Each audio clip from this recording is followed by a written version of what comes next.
Sejarah gereja bukan sekedar kisah masa lalu yang dikenang. Sejarah adalah kesaksian tentang doa, iman, pengorbanan, dan kesetiaan Tuhan yang nyata sepanjang perjalanan gerejanya. Di sini kita diajak untuk mengingat akar gereja yang lahir di tengah pergumulan zaman. Menghargai warisan para pendahulu yang membangun dengan air mata dan pengorbanan, serta meneguhkan generasi masa kini untuk melanjutkan pelayanan dengan iman, loyalitas, dan dedikasi.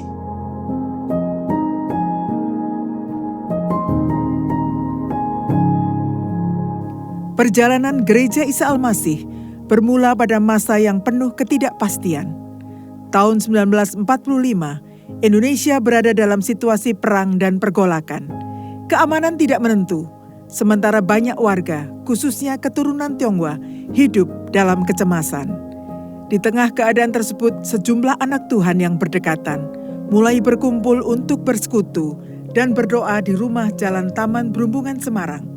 Pertemuan sederhana ini kemudian dikenal sebagai Persekutuan Doa Berumbungan yang dipimpin oleh Bapak Tan Hock Chuan.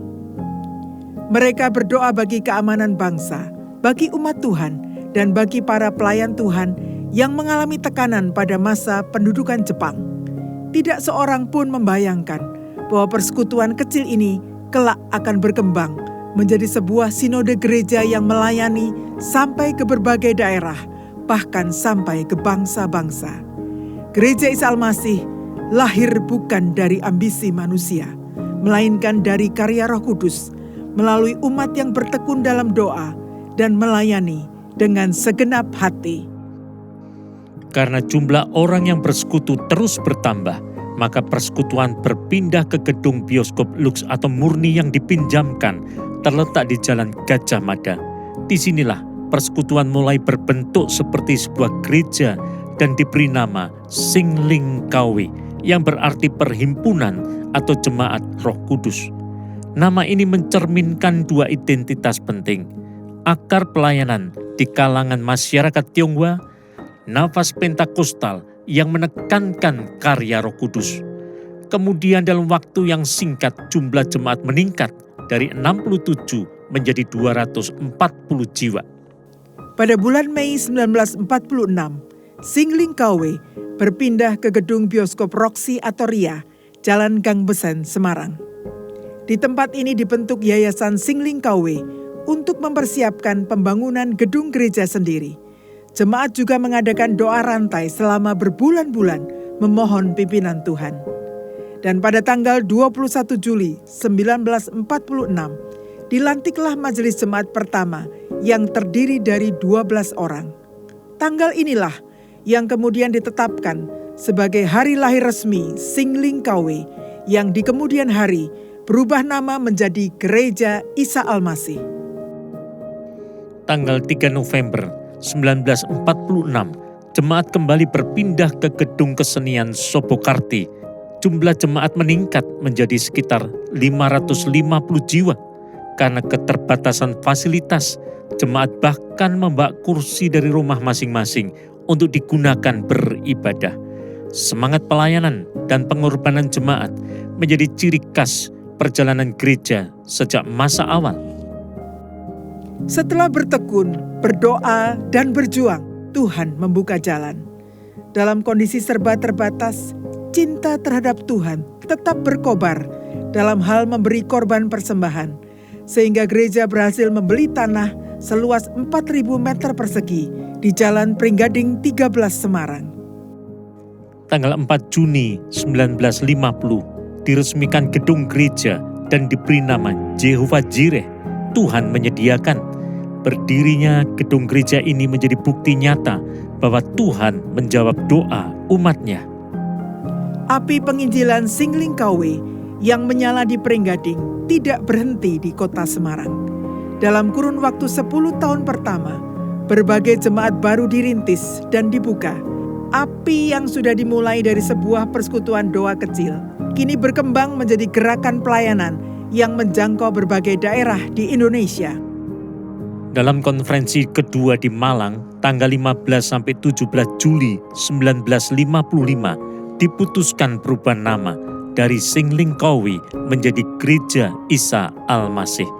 Perubahan ini bukan sekedar pergantian nama, namun merupakan perluasan pelayanan yang awalnya menjangkau masyarakat Tionghoa menjadi bagi seluruh suku, bangsa, dan lapisan masyarakat. Perubahan ini menegaskan bahwa panggilan Gereja Isa Al-Masih untuk menjadi gereja yang terbuka, misioner, menjadi berkat yang semakin luas.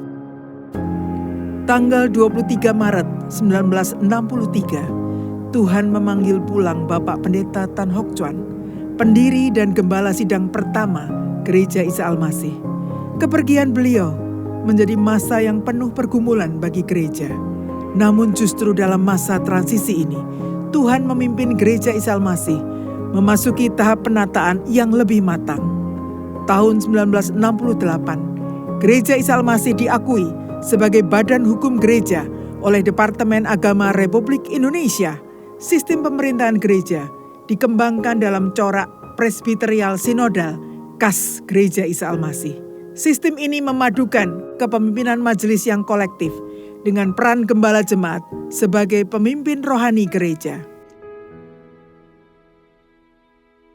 Dalam sidang sinode ke-7 1971 ditetapkan 5 asas sebagai ciri khas Gereja Isa Al-Masih, yaitu kerohanian, pengetahuan, penginjilan, ketertiban, dan oikumenika.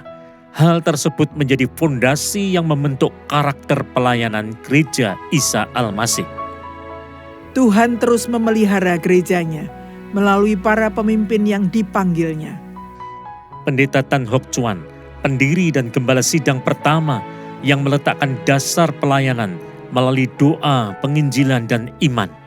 Pendeta Nyo Sun Liat, Yosua Darmo Wiono, gembala sidang kedua yang memimpin masa pertumbuhan dan perluasan pelayanan dengan pembukaan pos-pos pelayanan baru sampai menjadi gereja. Pendeta Eliezer Pesik, wakil gembala yang berperan dalam pembinaan, pengkaderan, dan penataan pelayanan. Pendeta Andreas Budi Santoso melayani pada masa transisi kepemimpinan gereja sebagai pejabat gembala tahun 1984, juga menangani pastoralia. Pendeta Indrawan Elias, gembala sidang ketiga yang memimpin pengembangan pelayanan secara holistik, pembinaan teologi, serta membawa Gereja Isa Al-Masih memasuki era yang lebih luas dan modern, menjadi berkat semakin luas, didampingi oleh Pendeta Andreas Budi Santoso sebagai wakil gembala, sampai kemudian menjadi gembala sidang di Gereja Isa Al-Masih Pegangsaan, Jakarta. Pendeta Lukas Budiono, gembala jemaat keempat yang meneruskan estafet kepemimpinan dan pengembalaan, didampingi oleh Pendeta Petrus Ferianto Setia Dharma sebagai wakil gembala. Penahbisan gembala jemaat dan wakil dilakukan di masa pandemi COVID-19, yaitu pada tanggal 29 Agustus tahun 2021, dilaksanakan oleh MPH Sinode Gereja Isa Al-Masih dan dihadiri oleh majelis dan rohaniwan. Selama puluhan tahun, Gereja Isa Al-Masih Pringgading dikenal sebagai gereja yang berakar kuat di dalam doa, pujian, dan firman Tuhan, menghidupi karya Roh Kudus dengan karunia dan buah roh, memiliki semangat misioner, mengembangkan pendidikan teologi dan kaderisasi pelayan Tuhan, keseimbangan antara kerohanian, ketertiban, dan pertumbuhan gereja. Dari sebuah persekutuan doa sederhana di Berumbungan, Tuhan telah membangun sebuah gereja yang diberkati dan menjadi berkat bagi banyak orang. Ignite, Nyalakan, kobarkan, hidupkan terus semangat beribadah dan melayani Tuhan. perjalanan Gereja Isa Al-Masih Pringgading adalah kisah tentang kesetiaan Tuhan dari generasi ke generasi. Gereja Isa Al-Masih Pringgading saat ini terus bertumbuh untuk melebarkan kerajaannya melalui pelayanan yang berkolaborasi antar generasi. Bahkan muncul kader-kader aktivis dan pelayan Tuhan yang terlibat sebagai pengurus dan pelayan di banyak bidang pelayanan. Kita bersyukur atas masa lalu, kita setia pada masa kini, dan kita terus melangkah dengan iman menuju masa depan. Tuhan memberkati.